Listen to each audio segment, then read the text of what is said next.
Hello, welcome to Interdependent Study. I am your host and accountability buddy, Kimberly Logan.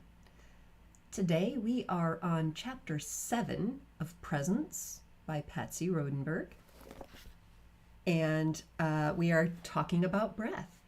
We will be talking about the natural breath, but before we get into the reading, we are going to do a breathing exercise, which is pretty much the opposite of the natural breath. We will be doing a 4-7-8 exercise where you breathe in for a count of 4, hold for a count of 7, and breathe out for a count of 8. This exercise is meant to simply calm down the parasympathetic nervous system. If you have watched any of the Just Sit meditation videos, you learned a little bit about the vagus nerve, which is the longest nerve in your body, and slowing the breath down relaxes and remyelinates. I don't know if that's a word, but that's what I essentially imagine happening, that nerve. And that nerve connects the mind, the heart, and the gut. So we really want to keep that nerve in a place of comfort and out of any feelings of distress or panic or hypersensitivity. So I am going to put on a little bit of music for our background, and then we will slip into the guided breathing, and then get on with our reading. So for now, find yourself in a comfortable seated position. If you are so inclined, allow your eyes to gently close. For now, we're not going to manipulate the breath. We're simply observing it. Breathe in through your nose and out through your nose.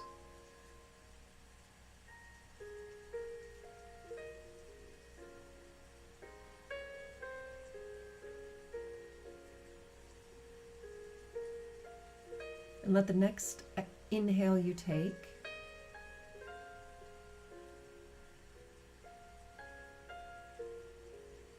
help you to feel 10% more relaxed. If there's any tension in your body, breathe in to that space.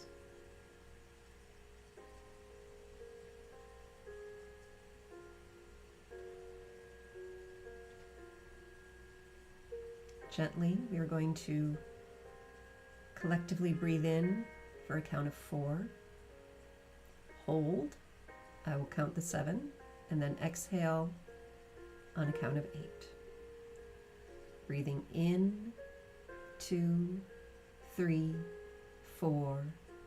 Hold, 2, 3, 4, 5, 6, 7.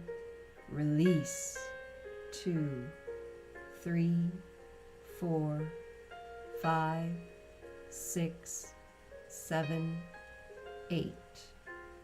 Inhale, 2, 3, 4. Hold, 2, 3, 4, 5, 6, 7. Release, 2, 3, 4, 5, 6, 7, 8. In, 2, 3, 4. Hold.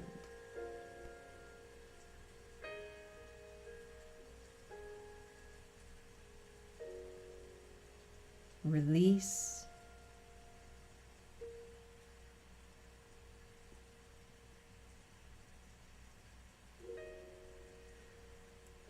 In hold,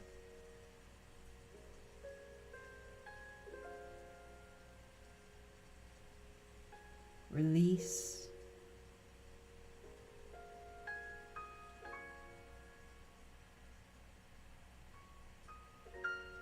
in, hold,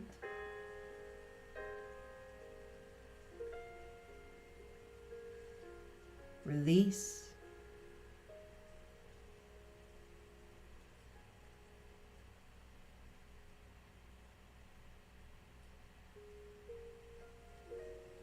as you continue, allow your shoulders to relax.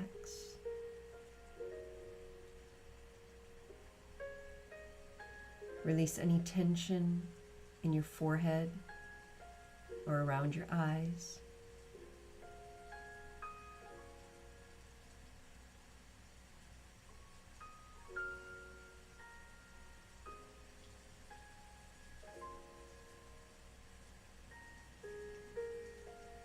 Allow a smile to gently tug the outer corners of your mouth upward.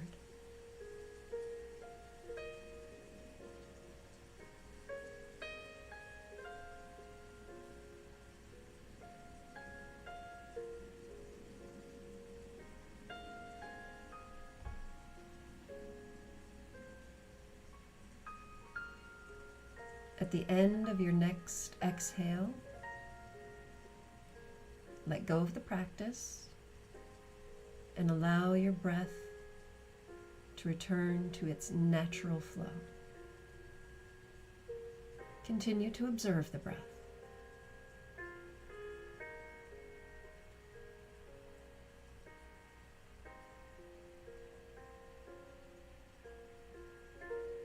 Did anything change?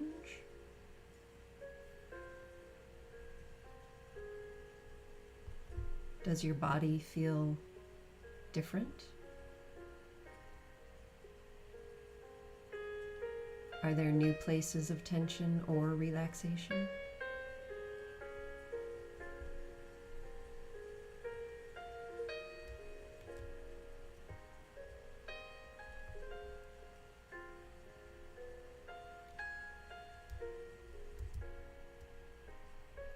When you're ready, allow your eyes to open.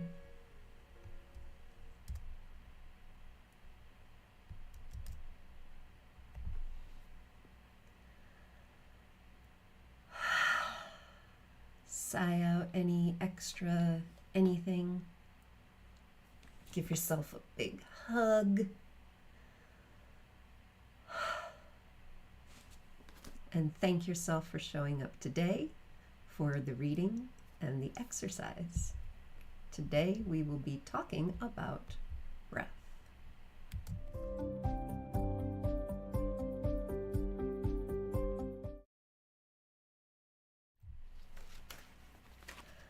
Chapter 7 of Presence by Patsy Rodenburg begins on page 62. The title, Breath. All human energy is breath. The body houses you, and breath powers you. It's the first act you perform, and it is the last. Breath powers your body, your voice, your mind, your heart, and your spirit.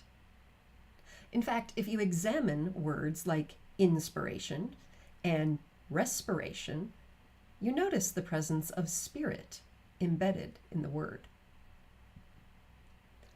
As you breathe in ideas, you touch inspiration, and on your last breath, you expire.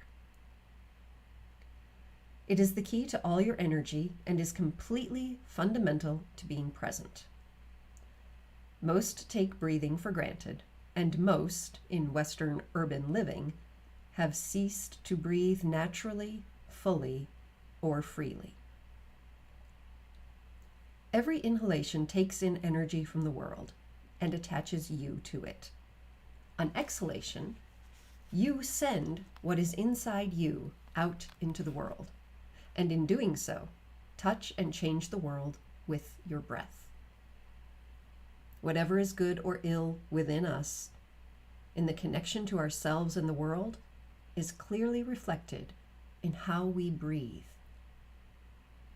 If you have tied yourself in knots physically, then your breath is equally contorted. You have lost pleasure in taking breath and forgotten how important breath is. Watch how a baby releases distress through breath. The last shudder of a bout of crying enables the baby to move forward from anxiety into comfort, and it comes to rest with the very next breath. How do you breathe? Consider these questions. Where do you feel physical movement in your body as you breathe?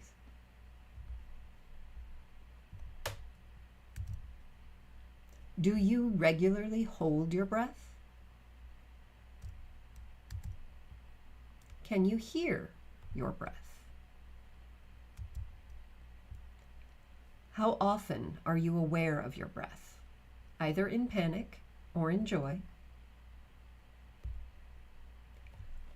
Are there people who affect your breath? Do they stop you breathing or enhance your breath? And this is where my mind goes into song mode and says, do they take your breath away? Do do do do. Are there situations when you know your breath will fail you? Are there environments that block your breath? If you have been able to answer any of these questions, you already know a great deal about your breath and its habitual patterns. Try to monitor your breath over a few days.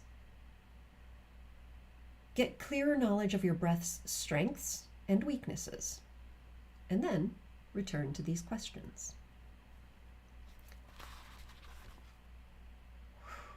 To begin, we're going to do a deep dive into where you feel physical movement in your body as you breathe. A physical description of how your breath should work.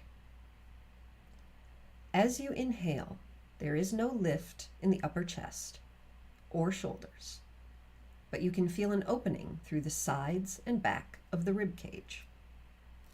Perhaps the last memory you have of this natural movement is after a good laugh. I laughed so hard my sides ached.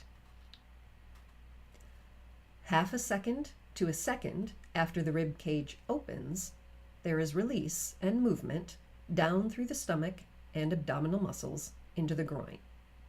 When the inhalation is complete, there is a fraction of a second when the body feels suspended and is ready. The suspended readiness you feel before throwing a ball, jumping, or letting out a loud cry or laugh. The natural inhalation takes enough air to live, move, think, feel, or express what is needed, and is appropriate at the present moment in time. The natural breath completely serves every present need without blocks or holds. You take in enough, not too little and not too much. Every part of you is satisfied with this natural breath. Natural exhalation is when the muscles that have opened out, your ribs, and down, your abdominals, move in to create a column of air that releases your energy into the world, be it thoughts, feelings, movements, or words. On exhalation, the spine, chest, and shoulders shouldn't collapse or tighten. You shouldn't feel any constriction by breathing or squeezing out too far. After that moment of easy suspension, you take a new, calm breath into the body, rib cage widening, abdominal muscles moving out and down. When the outward breath focuses on a specific point, you are immediately in second circle and connected to that point through your breath in a very tangible and powerful way. Your energy touches that place, person, or object. If you breathe in this natural way, you are already very present and powerful. You are aware of the world around you and see it clearly. Your power has already been recognized and your presence felt.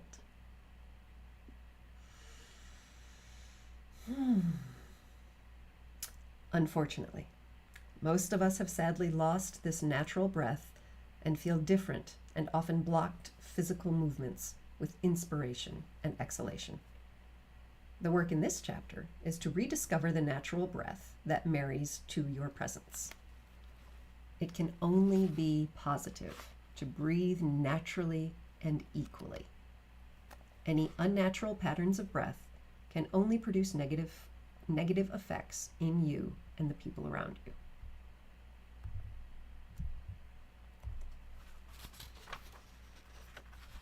Where do you feel physical movement in your body as you breathe? Do you feel a shallow breath, one that is high in the body? Do you breathe with your shoulders lifting or rising, your chest collapsing? Is there little or no movement in your rib cage or abdominal area?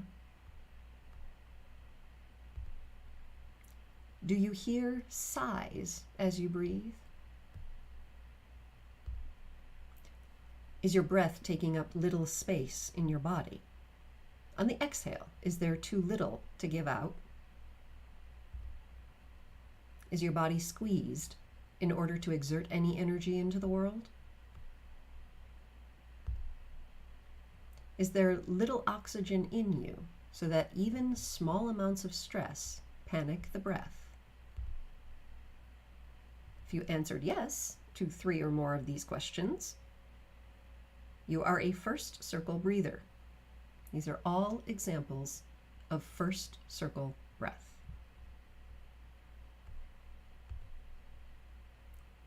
Do you feel a large lifting or hold in your chest as you inhale? Is your rib cage tight, forced and locked as you breathe in? Are your shoulders pulled back and the back of your rib cage arched? Is the whole process one of overstretching and forced expansion? On exhalation, do you force the air out and hear your breath as you then draw it back in?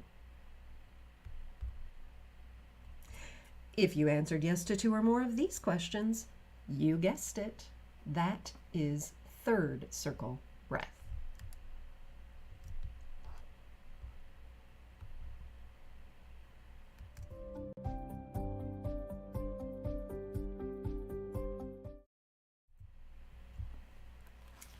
That is the beginning of chapter 7, with a quick explanation of the questions we will be considering, and a bit of a deep dive into that first question of how you physically breathe. So take some time this week and review that. Notice when you are holding your breath. Notice when you can hear your breath. Obviously, these things are not to be considered quite so much if you are meditating. Those are techniques. We are trying to observe your breath in its natural state, how you move, live, and have your being throughout your regular day, whether you are sitting on the couch or at your desk or taking a walk. Obviously, if you're exercising, your body is going to be reacting a bit differently. But even then, notice if you are taking in big gulps of air. I was told once that if you are running and you are not able to speak, then you're not taking in enough air, or you're pushing yourself too hard. So you should still have enough air left over after it sends energy to all your muscles to still say something. Maybe not, the Gettysburg Address, but you should be able to say, "Hey, how are you?" to whomever you're passing on the track. So that is our reading for today. If you would like, please join me tomorrow evening for our continued reading of Just Sit, the meditation guidebook for those who know they should but don't. And thank you again for giving yourself this gift, this short time to simply be and learn a little something and observe. We all appreciate the energy that you give out into the world, and we hope that it is that second circle presence of the true you. Until next time, let's be independent together.